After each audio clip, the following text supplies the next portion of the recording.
Afternoon, everyone. I hope I'm visible. Yeah, well, this is a joint venture between KZN Wildlife and Wildlands. We started this work 19 months ago, so we're trying to convey a message with regard to the results and the objectives of the work. So we're working on Famine Weed. As you know it, it's a Parthenium hysterophorus. It's an alien invasive plant which is listed under Category 1B of National Environmental Management Biodiversity Act. This is an act number 10 of 2004, as you know it. Famine Weed is quite a disturbing plant. It has a massive seed production, less or greater than 25,000 seeds per plant. So it is usually dispersed by human activities. So it actually grows very fast, and it can take up to 4 weeks to mature and produce flowers. As you can see on the picture, these are the flowers that causing a major problem. So the seed bank can live up to 6 years on the ground. You can think that you've dealt with it, but 6 years later, it pops up. So the problem is not just environmental; it is also human, agricultural, economic, and political problem.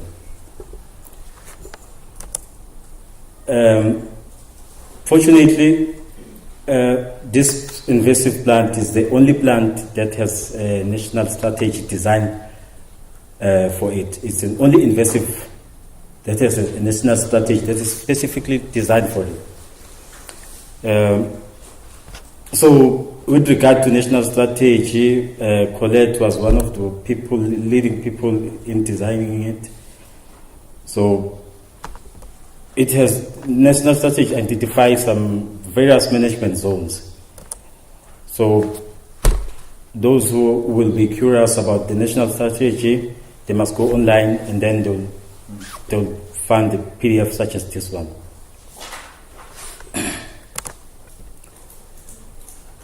The management zones we've identified, the 4 management zones is prevention, P1 and P2, and extirpation, containment, and asset protection. So with regard to such a management zone is that we want to ensure that on the prevention zone, we with regard to management action of that zone, we want to ensure that the action is quite passive and surveillance. So we want to ensure that the target, that the area or the zone has no famine weed between prevention zone and extirpation, as well as extirpation, of course. So in this perspective, we know the population that are localized. Extirpation, we know that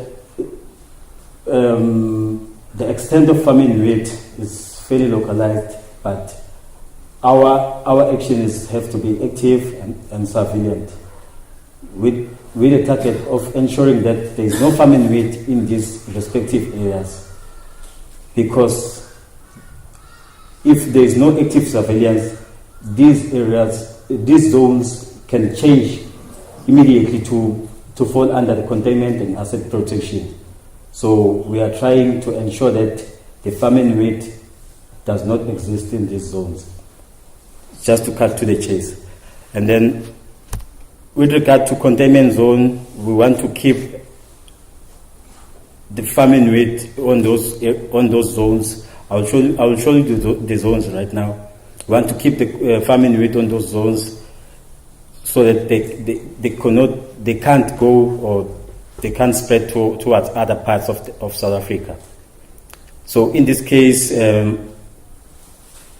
we have Umzukulu, of which we've been monitoring, and we want to ensure that famine weed does not spread to Eastern Cape.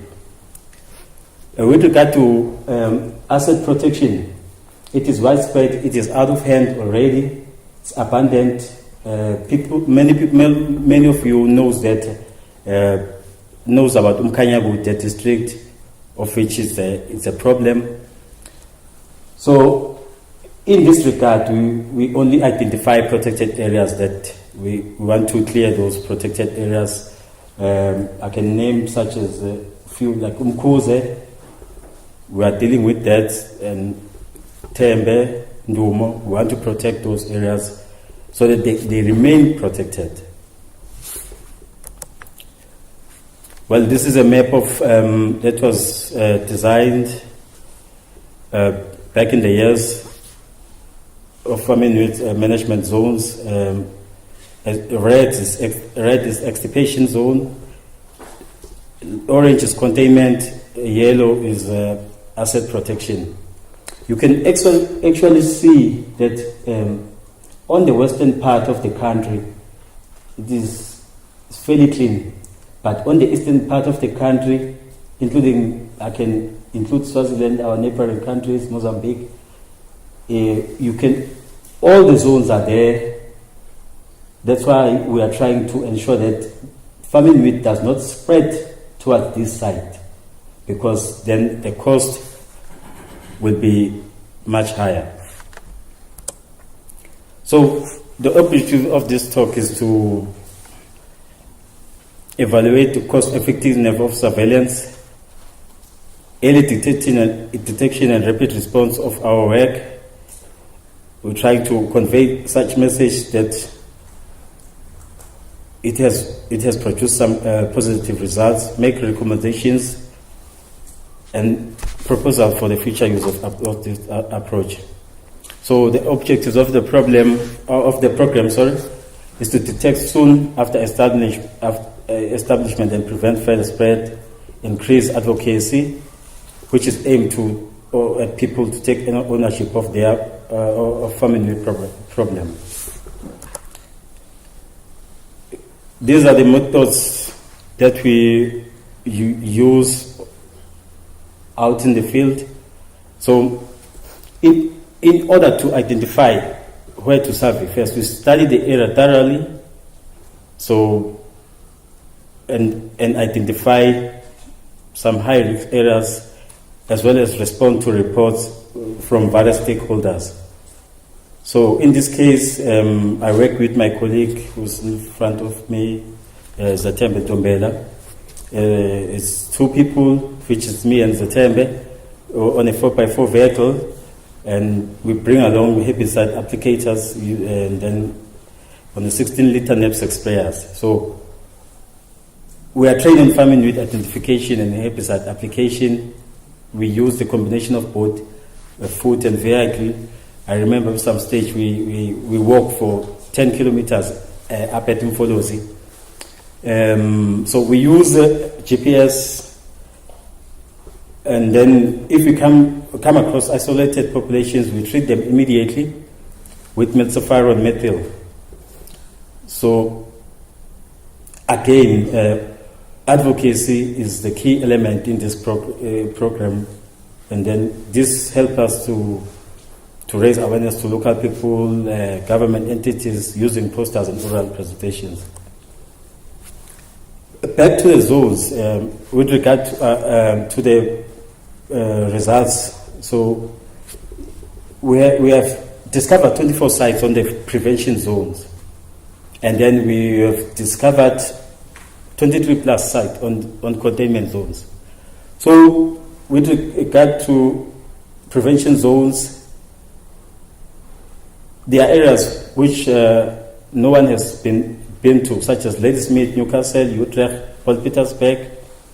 These areas are deemed not to be suitable because they are cold, and then, but to our surprise, we normally found Parthenium, during winter, and it is actively growing. All right, these are some of the recordings that we have recorded till date from the last 19 months. And then you see that the dots, both red and black, are famine weed distribution that we've recorded. We are trying to take the shape of the province and the state of the province. However, we do have recordings of our various our partners, but this is our recordings of the province so far. So the red dots is a famine weed distribution in this year, and the black dots is famine weed recorded in 2016. So some of the examples. This is James Numad Agricultural High School out here to Ulundi, where we identify a major problem and major concern. They have samples of some plants, indigenous plants. They have livestock. They are doing everything with regard to agriculture, but they didn't know about famine weed. But thanks to advocacy program that we normally conduct, this is what we've done. We came and on this site, and then famine weed was fairly green, and then after we treated this is what looks like. And I wish I can show you probably the entire area, but this area is equivalent to almost a hectare. So we managed to treat this area May and September. So this we do identify some risk factors if one were to look in terms of finding out famine weed.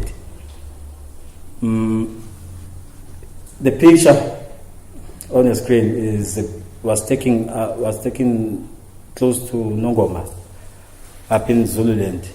So these are the leads of famine weed distribution or establishment, such as roadsides, homesteads, and township are not developed as like suburbs, or whereby those areas will be paved.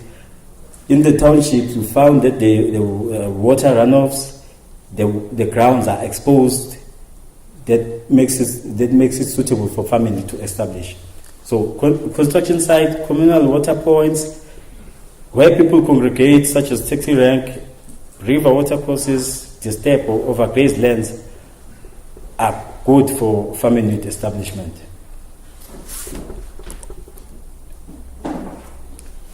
I mentioned the issue of advocacy. The picture on your screen was taken out in Winen.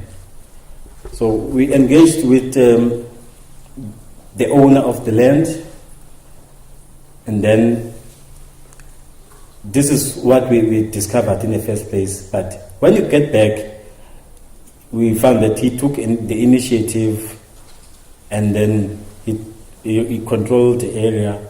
Up until today, he's still monitoring his place, and the advocacy spreads to other people as well. So as a result, this comes with higher chance of success, and it reduces costs for government. And then we realize that this is cost effective to government and to various stakeholders involved in this program. So we are trying to convey the message that our model has been positive and is cost effective. However, one must know that this is not cheap, but it's cost effective. So For the past 19 months, we've driven 126,000 kilometers at 6,000 kilometers per month and at an average. The vehicle running cost is close to 192,000 at 15,000 per month at the average. So the herbicide is 1,500, and then as well as salaries is this amount for two people combined. Well, I can't read this.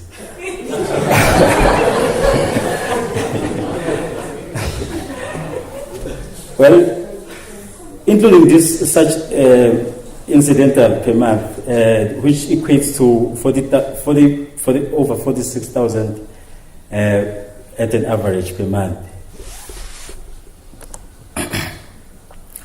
So as I was saying, that we are trying to convey a message that our program is as cost effective, and it's been working very well to such an extent that we developed love with the program because of the results.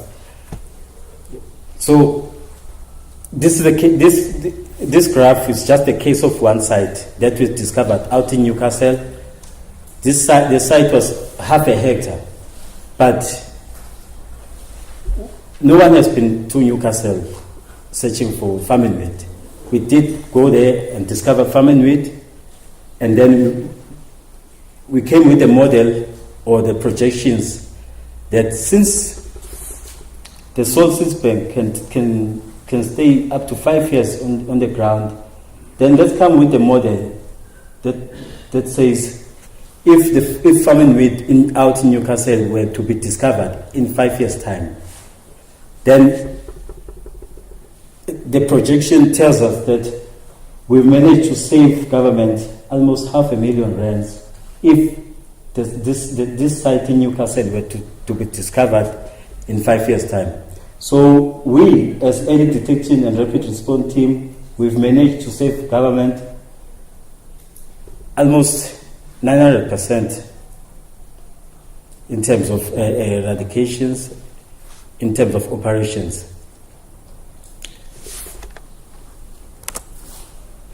Okay, I'm just this passage here. I'm just trying to show you the extent of famine weed, since I highlighted earlier on that it can mature up to 4 weeks. So this is the origin of the site, and it spread rapidly on site, producing seedlings. And remember, within this site there are water runoffs, transport networks, people moving stuff around. As a result, it spread off sites, maybe to other towns, and it keeps multiplying over time. So the manner in which famine weed grows is alarming for what we've seen, or it's evidence-based. So these are the these are the figures that tells us how much we would have saved government, and you can tell that by the eradication cost in 5 years' time, government would have spent this money as opposed to this one, since we discovered the sites in 19 months ago, and the team would have spent at least this amount of money. But in 5 years' time, this is the money that we believe, in terms of projection, government have been saved. So therefore, it is cost effective. It is not cheap anyway. And then these are examples out of famine weed discoveries. And then this is out in Friday. Thanks to Colette again, we managed to coordinate. This is Ladysmith at Winnen, Paul Petersburg, Utrecht, along R34 from Blood River, if anyone knows that. And then this is Newcastle out in Madatin.